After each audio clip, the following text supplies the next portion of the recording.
Hello అందరికీ welcome back to my channel. నేను మీ ఆశ. నేను రీసెంట్గా నా ఛానల్లో కునాఫా చాక్లెట్ చేసినప్పుడు డార్క్ కాంపౌండ్ వైట్ కాంపౌండ్ చాక్లెట్స్ని ఇంట్లోనే మనమే చాలా సింపుల్గా చేసుకోవచ్చు అని చెప్పినప్పుడు రెసిపీ అడిగారు. So here is that recipe. Chocolate కాంపౌండ్స్తో పాటు మీకు పిల్లలు ఎంతో ఇష్టంగా తినే మిల్కీ బార్ రెసిపీ కూడా చూపిస్తాను. ఈ వీడియో ఎండ్ వరకు చూడండి. చాలా సింపుల్గా చేసుకోవచ్చు, చాలా బాగా కుదురుతాయి. డైరెక్ట్గా మనం స్టవ్ మీద గిన్నె పెట్టేసుకొని చాక్లెట్స్ని ప్రిపేర్ చేస్తే స్మోకీ స్మెల్ వస్తుందన్నమాట, అడుగు మాడేసి. అందుకే ఇలా డబల్ బాయిలింగ్ మెథడ్లో చేయాలి. ఇది వచ్చేసి నీ హోమ్ మేడ్ గీ అనమాట. కొంచెం గట్టిగా ఉంది. మీరు బటర్ కానీ లేకపోతే కోకోనట్ ఆయిల్ కానీ తీసుకోవచ్చు. నేను మెజర్మెంట్స్ అన్ని కూడా ఇదే కప్తో చూపిస్తాను మీకు అర్థం కావాలని. ఆ కప్తో నేను హాఫ్ కప్ వరకు గీ తీసుకున్నాను. గీని బౌల్లో యాడ్ చేశాక అది కొంచెం మెల్ట్ అయిన తర్వాత ఫుల్ కప్ ఆఫ్ షుగర్ పౌడర్ని తీసుకోండి. షుగర్ని అయితే చాలా ఫైన్గా గ్రైండ్ చేసుకోవాలి. చాలా స్మూత్గా ఉంటేనే క్రీమీ టెక్స్చర్ వస్తుంది చాక్లెట్. షుగర్ అంతా మెల్ట్ అయిన తర్వాత దీంట్లోకి సేమ్ మళ్ళీ అదే కప్ తోటి అయితే ఫుల్ కప్ కోకో పౌడర్ తీసుకోవాలి. కోకో పౌడర్ అంతా కూడా బాగా కలిసేలాగా మంచిగా మెల్ట్ అయ్యేదాకా మిక్స్ చేసుకున్నాక ఇదే కప్ తోటి ఫుల్ కప్ మిల్క్ పౌడర్ తీసుకోండి. నేను 2 times యాడ్ చేశాను కానీ ఆ క్లిప్ మిస్ అయిపోయింది. మిల్క్ పౌడర్ బాగా కలిసేలాగా మొత్తం మిక్స్ చేసుకున్నాక ఇలా దగ్గర పడ్డాక దాన్ని మిక్సీ జార్లోకి యాడ్ చేసుకోండి గ్రైండ్ చేసుకోవడానికి. మీరు దీన్ని స్కిప్ చేయొచ్చు ఈ ప్రాసెస్ని, కాకపోతే నేను కొంచెం క్రీమీగా ఉండడం కోసం అయితే ఇక్కడ గ్రైండ్ చేస్తున్నా. దానిలోకి 1 tablespoon వెనిలా ఎసెన్స్ వేసి బాగా గ్రైండ్ చేసుకోవాలి. ఎసెన్స్ అనేది జస్ట్ ఫ్లేవర్ కోసం మాత్రమే, మీ దగ్గర లేకపోతే స్కిప్ చేసుకోవచ్చు. ఈ మౌల్స్ డీటెయిల్స్ని నేను ట్యాగ్ చేస్తాను, కావాలనుకున్న వాళ్ళు తీసుకోండి. మనం గ్రైండ్ చేసుకున్న చాక్లెట్ బ్యాటర్ని మొత్తం కూడా ఇలా మౌల్స్లో సెట్ చేసుకోండి.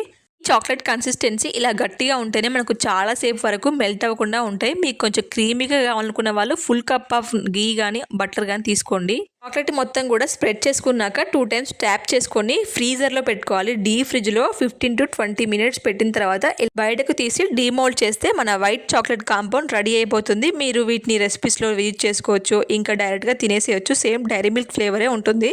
ఇప్పుడు మనం డార్క్ చాక్లెట్ కాంపౌండ్ అయితే ప్రిపేర్ చేస్తాం. సేమ్ అదే కప్ తోటి హాఫ్ కప్ వరకు గీ తీసేసుకోండి. సేమ్ డబల్ బాయిల్ మెథడ్లోనే. ఇప్పుడు హాఫ్ కప్ వరకు షుగర్ పౌడర్ యాడ్ చేసుకొని మంచిగా మిక్స్ చేసుకోండి కరిగేంత వరకు. ఈ డార్క్ చాక్లెట్ అయితే కొంచెం చేదుగానే ఉంటుంది, మీరు బయట కొన్నది కూడా అలాగే ఉంటుంది. కాబట్టి దీనికి హాఫ్ కప్ షుగర్ పౌడర్కి full cup of cocoa powder వేసుకొని మంచిగా మిక్స్ చేసుకోండి. ఇంట్లో మిల్క్ పౌడర్ లాంటివి మనం ఇంకేం యాడ్ చేయకూడదు, కాబట్టి గ్రైండ్ చేసుకోవాల్సిన అవసరం లేదు. డైరెక్ట్గా మెల్ట్ అయిన తర్వాత దాంట్లోకి 1 tablespoon వెనిలా ఎసెన్స్ యాడ్ చేసుకొని మొత్తం కలిసేట్టుగా మంచిగా మిక్స్ చేసుకున్నాక మౌల్లోకి సెట్ చేసుకోండి. నేను క్వాంటిటీ తక్కువ చేశాను, ఆల్రెడీ నేను డార్క్ చాక్లెట్ ఇంట్లో చేసి ఉంచాను, అందుకే కొద్దిగా చేశాను. ఇలా ఒకసారి ట్యాప్ చేయడం వల్ల కింద గ్యాప్స్ లేకుండా మౌల్లో బాగా సెట్ అయిపోతుంది. 15 to 20 minutes వరకు డీప్ ఫ్రిడ్జ్లో పెట్టాక ఫ్రీజర్లోంచి బయటకు తీసి డీమోల్డ్ చేసుకుంటే మన డార్క్ చాక్లెట్ కాంపౌండ్ అయితే రెడీ అయిపోతుంది. ఎంత పర్ఫెక్ట్గా ఎంత స్మూత్గా కనిపిస్తుంది చూడండి. దీన్ని డైలీ కొంచెం తీసుకుంటే మన హార్ట్కి మంచిదంట.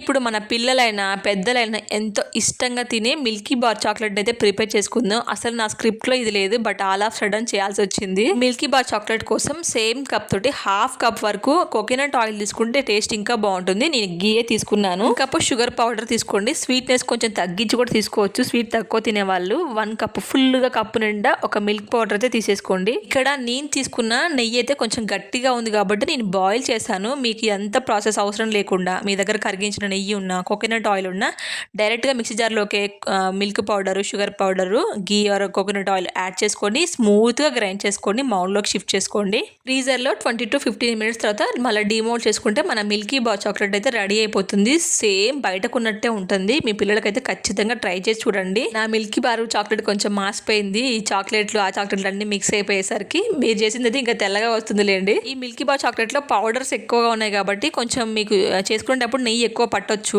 నాకైతే అంత సరిపోయింది, కానీ మీకు ఎక్కువ పడితే యాడ్ చేసుకోండి, పర్వాలేదు. సేమ్ ప్రాసెస్ లో మనం బెల్లంతో కూడా చేసుకోవచ్చు. ఒకవేళ ఆ రెసిపీ కావాలనుకుంటే మాత్రం ఖచ్చితంగా కామెంట్ చేసి చాక్లెట్స్ కి అవుట్ ఆఫ్ 10 ఎన్ని మార్క్స్ ఇస్తారో కామెంట్ చేయండి.